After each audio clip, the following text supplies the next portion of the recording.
Guys, I'm having a real time of it today with the old weather and lighting, so bear with me. I'm really trying my hardest here. Guys, welcome back to my YouTube channel. I'm delighted that you're here. If we've never met before, hi, my name is Evie. I am your self-appointed online big sister. I am the host of Guided the Podcast, and I'm the founder of the Enneagram Guide. Hello, hi, how are you? In case you're wondering, I have moved my YouTube scheduling to my podcast goes out on a Monday morning at 9, and then my video of the week, my long video of the week, let's see how long today's is. My long video of the week goes out on Wednesday. So I hope that works. For you. I hope that you'll hit the little bell icon. I hope that you subscribed. I'm excited that you're here. Today, I really wanted to talk about creativity. Creativity is really big in my world right now. I'm just about to launch Creative Alchemy, which is a 6-week creative incubator. Oh, I'm thrilled about it. I can't think of a better time to launch it than in spring. But I wanted to talk about creativity from the point of view of the Enneagram, and I also wanted to talk about it from the point of view of self-care. Let's talk about it. I really think creativity is self-care. I think creativity is a form of rest. If we look at the 7 dimensions of wellness, the 7 dimensions of rest, did I say that wrong just then? Maybe. We know that creativity usually falls under spiritual rest. If you've ever followed Sarah Jane Case's work, who's a big Enneagram author, she's a big deal. I'm a huge fan. I've actually worked with her before. And I have a podcast episode from like 3 years ago.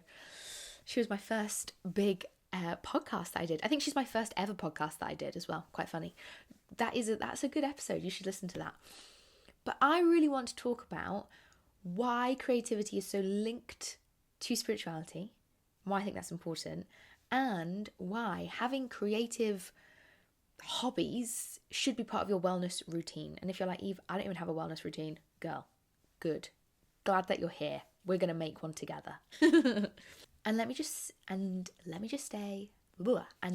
say at the top of this video that we're not talking just about painting or drawing or singing, okay?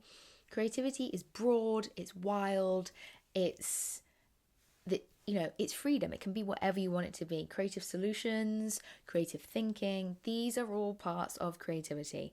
So don't switch off just because you're not a painter or a dancer or a performer, yeah? You are inherently creative because you are alive and a human. You can't really be one without the other. And I think when people say, oh, I'm not creative, I don't connect to that very much. I think it exists within you. I think the society that you're in maybe has shunned that out of you, maybe has told you that that's not very worthy of your time and energy or anybody else's. I think there could be lots going on there. And so I ask you to maybe inquire about that. Yeah? Maybe you are creative. Maybe that's a great place to begin today's journaling prompts if you want one. Maybe you are creative. What would that... Maybe you are. If you were to free write for a page, I wonder what would come up there. And of course, we know that creative expression is absolutely interlinked with your well-being. So it's a stress reliever. It helps you regulate your nervous system. It's a portal for self-discovery. So this is kind of me making my bid for you to, at some point in your week, each week, you carve out some time to be creative. We're going to talk about maybe the specifics of that, what that could look like dependent on your Enneagram type. But this is really my bid for you to do that, yeah? I wonder what is waiting for you on the other side of that. I think it's something exciting. Also, if you're brand new here and you're thinking, what is the Enneagram? Why does she keep saying that strange word?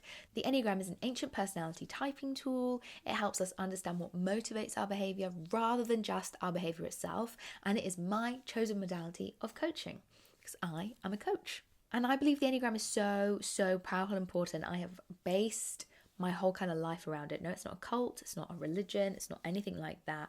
It's just a way of releasing the ego and finding your true self, your true identity. So if that interests you, I'd love for you to come and listen to an episode or two of Guided, my podcast, but I'd also like you to take my free quiz. If you just scroll down into the description box bar, you'll be able to find my free quiz. It's like right at the top there. Click on it, take the free quiz and find out what number you are. You'll be a number between 1 and 9. This is really going to help you connect to the rest of the video.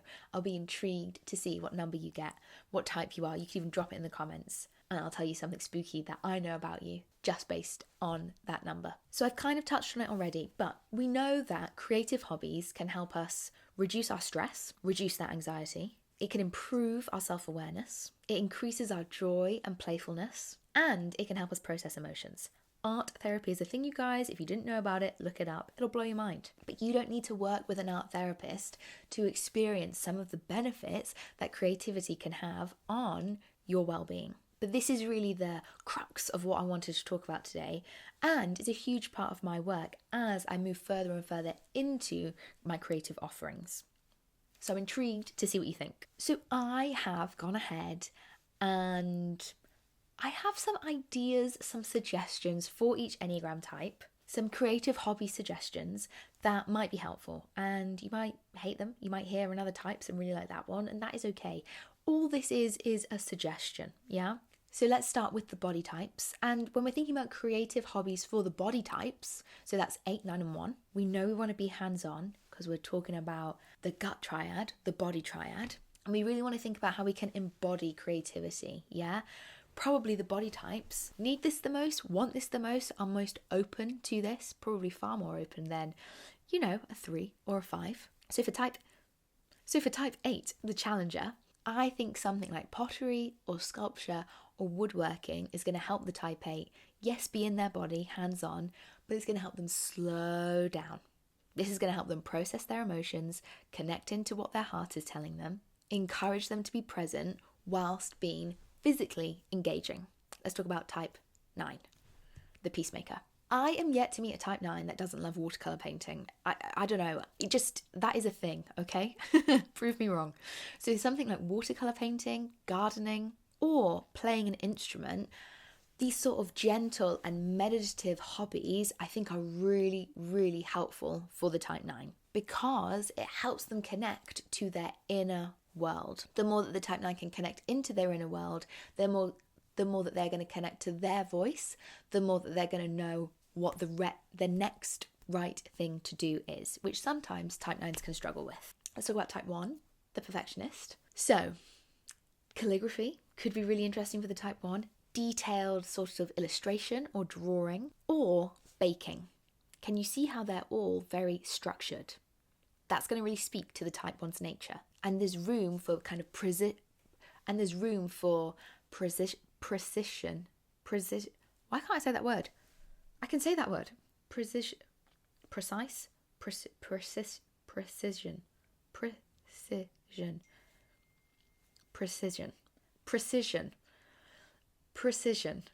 So there's room for precision and mastery, which the type 1 is always looking for. But again, being slow is going to help them process maybe that anger that we know the body types can struggle with or engage with more. Let's talk about the heart types, the feeling types. So this is types 2s, 3s, and 4s. With the heart types, we're looking for expressive and meaningful creativity. This is really going to speak to those types. So for type 2, the helper, cooking, usually for others, DIY projects, or flower arranging, these kind of creative acts of service that allow them to nurture their loved ones is really going to speak to the nature of the type 2, whilst also giving them space to process their own emotions, or hopefully give them a chance to try and engage with their own emotions. Type 3, the achiever. So photography, blogging, or I wonder even public speaking could be a creative hobby for this type. They're always going to want to share their voice, and so having a way to do that, whether it be through the camera or blogging, journaling, or actually speaking to a room full of people, the type 3 is really, really going to enjoy that. We just have to be careful that that doesn't tip over into becoming a job. Can you hold the space for that being a hobby? Type 3. Type 4, the romantic. We could say that the type 4 is the most creative type of all of the Enneagram types. And that is probably true in a classical sense. When we're thinking about being classically creative, yeah, type 4s kind of own that for sure. So things like poetry, songwriting, abstract painting, things that allow for their really deep nature, their emotive expression, a space for them to channel their feelings is really important. But there's almost no point in me kind of coming up with some ideas because the type 4 usually really knows and owns their creative hobbies. That's usually not an area they need a lot of support with. If you are a type 4 and you've got no creative hobbies, I would wonder, 1, if you are truly a type 4, and 2, are you under a lot of stress right now? Make sure you build in those creative hobbies. You really need them. And finally, the head types 5, 6, and 7. So for these types, the head type, we're looking for that thoughtful and exploratory creativity. So for type 5, the investigator, writing fiction, coming up with film plots and ideas, writing short stories, coding, puzzle-based art, so like an embroidery pattern, or knitting, I think would be really helpful for helping the type 5 to become way more present and open up their creative world, kind of bridging the gap between their internal and the external world. For the type 5, it needs to be intellectual creativity, it needs to have depth and detail. For the type 6, the loyalist, scrapbooking, maybe kind of making like a quilt or learning how to make clothes like a jumper. Like I have a friend, I'm sure she's a type 6, and she recently has been beginning to learn how to make jumpers, tops, jackets. They're so cool. She's so good at it. I think this is helpful for the type 6 because it's structured creativity that builds a sense of safety and meaning. All key words for being a type 6. And finally, for type 7, the enthusiast, something like dance, improv comedy, mixed media art. We're looking for spontaneous, playful creativity that keeps them engaged.